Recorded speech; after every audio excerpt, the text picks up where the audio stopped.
Acts ஜெபத்திற்கான ஒரு எளிய வழிமுறை. Praise the Lord.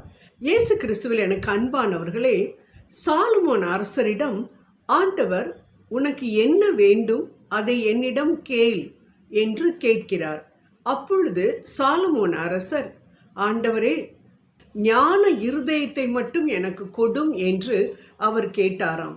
அப்பொழுது ஆண்டவர், நீ கேட்ட காரியம் எனக்கு மிகவும் பிடிச்சிருக்கு, அதனால நீ கேட்ட ஞானத்தை நான் தருகின்றேன். அதே போல நீ கேட்காத ஐஸ்வர்யத்தையும் புகழையும் நான் உனக்கு தருகிறேன் என்று சொல்லி அவருக்கு கொடுத்ததையும் நாம் 1 அரசர்களின் புத்தகம் 3வது அதிகாரத்தில் பார்க்கின்றோம். ஆம் அன்பானவர்களே, சாலமோன் கேட்டது ஞான இருதயம். ஆனால் ஆண்டவர் அவருக்கு போனஸாக கொடுத்தது ஐஸ்வர்யமும் புகழும். அன்பானவர்களே, நாமும் கூட எவ்வளவோ காரியங்களை நாம் ஆண்டவரிடம் கேட்டுக்கொண்டிருக்கின்றோம். நமக்கு இப்படி கேட்ட காரியம் கிடைக்கின்றதா அல்லது போனஸாக எதுவும் கிடைக்கின்றதா?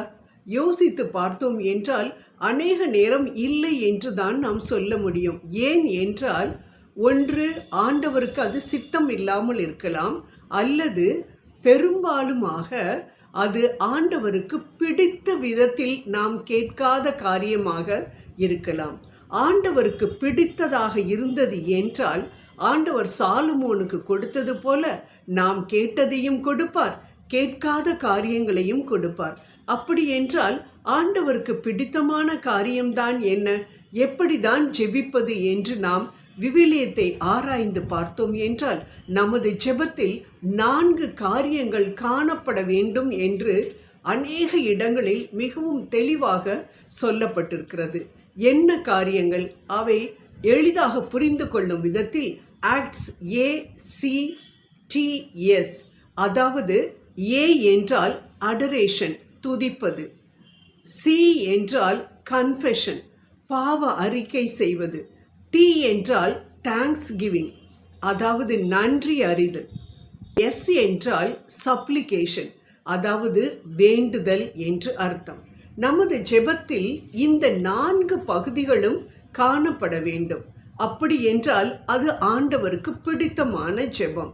நிச்சயம் பிடிக்கும் என்றால் ஆண்டவர் நம்மை சந்தோஷத்தில் ஆழ்த்துவார்.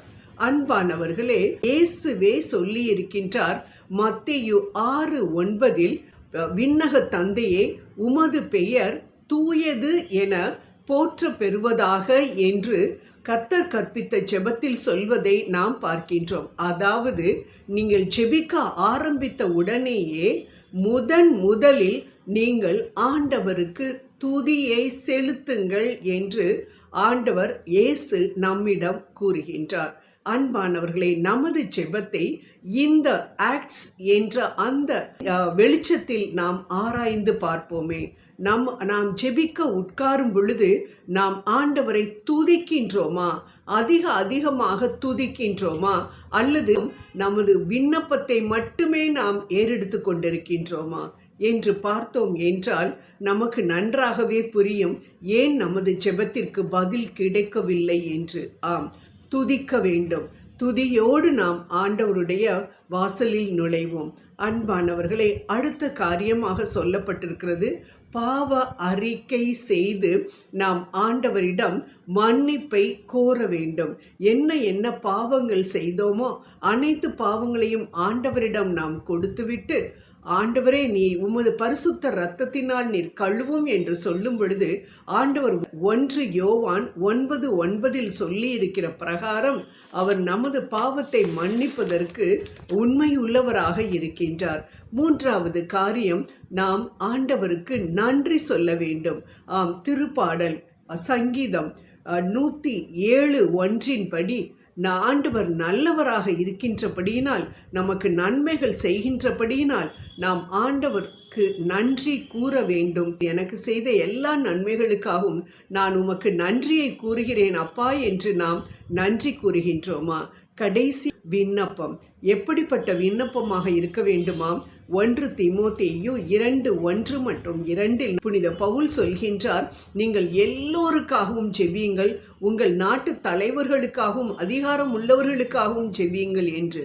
யோசித்து பார்ப்போம் அன்பானவர்களை, நாம் ஜெபத்தில் நாம் இவர்களுக்காக நாம் ஜெபிக்கின்றோமா? இல்லாட்டி நான் எனது அப்படின்னு அந்த சின்ன குறுகிய வட்டத்தில் இருந்துக்கிட்டு நமக்காக மட்டும் நம்ம ஜெபிச்சிட்டு இருக்கோமா? இதை நாம் யோசித்து பார்ப்போம். நிறைய நேரம் நம்ம ஜெபிக்கிறது இல்லை, நமக்காக மட்டும்தான் ஜெபிக்கிறோம்.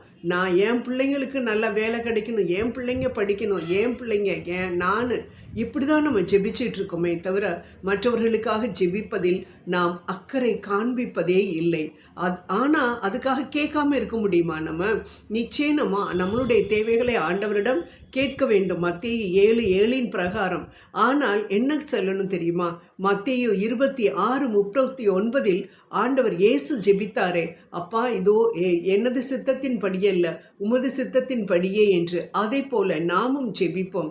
அப்பா இதெல்லாம் எனக்கு ஆசையா இருக்குதுப்பா, உங்களுக்கு சித்தமா இருந்தா இது நடக்கட்டும்பா அப்படின்னு சொல்லிட்டு நம்ம எல்லாவற்றையும் ஆண்டவருடைய கரங்களில் கொடுத்து விட்டு நாம் அவருடைய சித்தத்திற்கு நாம் அடிபணிகின்றோமா என்று பார்த்தோம் என்றால் நிச்சயம் நமது ஜெபமும் ஆண்டவருக்கு பிடித்தமுள்ள ஜெபமாக தான் இருக்கும்.